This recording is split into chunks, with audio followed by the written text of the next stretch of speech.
pé mo ní kẹ́ mọ́ jà fún mi ní bọ̀ kò ní kí n mọ́ explain fún yín lọ́jọ́ iwájú torí ẹ̀yin kan àwọn bàbá kan send message sí mi tó yẹ kí n bú yín ṣùgbọ́n mi ní bú yín wọ́n ní Prophet Allah Obama lé Pastor Ṣẹ́gun mo dárúkọ Pastor Ṣẹ́gun lé ní for the first time mo dárúkọ ẹ̀ wọ́n ní Obama lé Pastor Ṣẹ́gun mo ní ibi tí Pastor Ṣẹ́gun bá dúró sí pé mo lé òun ẹ lọ béèrè lọ́wọ́ ẹ̀ bí mi bá bínú sí Pastor Ṣẹ́gun ẹ ti máa bá bẹ̀bẹ̀ torí mi ò lè Pastor Ṣẹ́gun rí mi ì lè ẹ kọ́pì bí o pé mo sọ bẹ́ẹ̀ lé ní for the first time tó bá fẹ́ múwèé lọ́ọ̀yà wá fún mi kó wá fún mi pé Olúwa lọ́dẹ̀ sọ̀rọ̀ torí ẹ̀yin kan ní kí n má sọ̀rọ̀ kan Ṣẹ́gun bọ̀ mí ìsọ̀rọ̀ òun náà sí bọ̀tẹ́ ẹ lọ sọ fún wípé ibi tí mo ti lé kó sọ ibi tí mo ti lé òun kúrò ní church kó wá sọ nǹkan tí ó ṣe bóyá èmi ni mo lé ẹni kí ni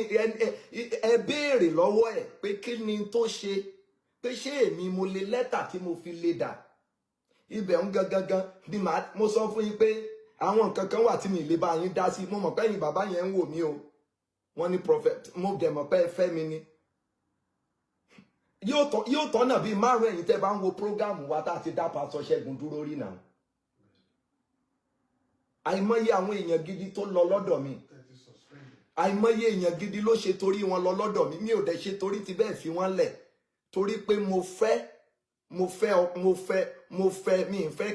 mi ì fẹ́ kéèyàn mi parun mo ní ìfẹ́ ẹ mú eléyìí mo mọ̀ pé yóò bí ọ̀pọ̀lọpọ̀ yín nínú tí mo sọ yìí ẹ̀yin bàbá mi gbogbo tó bá dùn yín ẹ má bínú bọ̀ mo mẹ́sẹ̀gì ló débẹ̀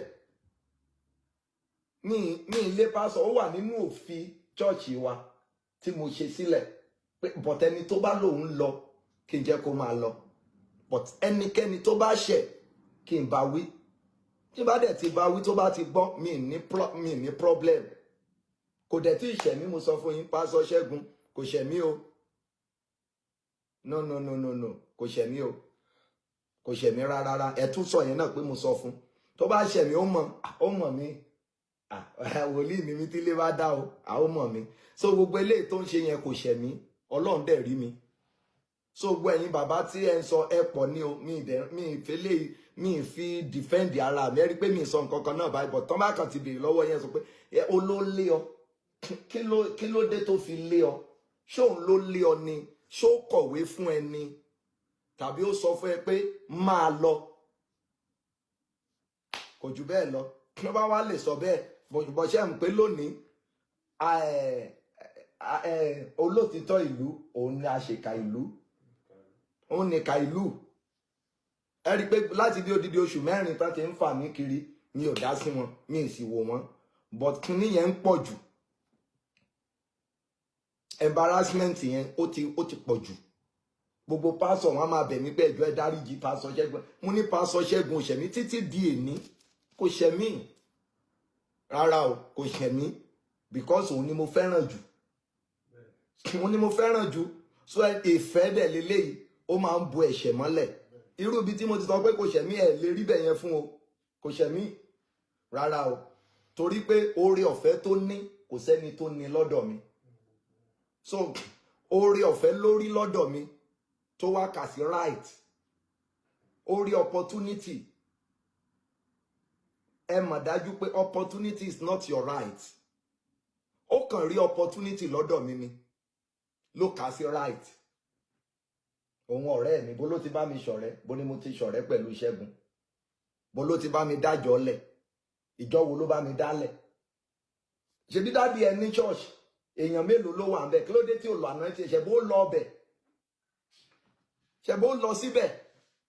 ṣẹbí mi ni mo lọ ń sin ẹrú nínú bíbẹ̀ ṣe jìnnà tó ẹ wá fẹ́ ṣe irú àwọn yẹn ni mo fẹ́ ṣe irú ẹni yẹn mo fẹ́ máa bá sọ̀rọ̀ níbẹ̀ láíláí bọ̀ mò ń sọ̀rọ̀ àyíká búburú fún yín kẹ́ lè mọ̀ tán pé láyìíká búburú pé alẹ́ nìkan sọ pé kó parí ìjà pẹ̀lú ọ̀rẹ́ ẹ̀ tán ti jọ ń bọ̀ mo ní ta ni ọ̀rẹ́ ẹ̀ ta ló ń bá a jà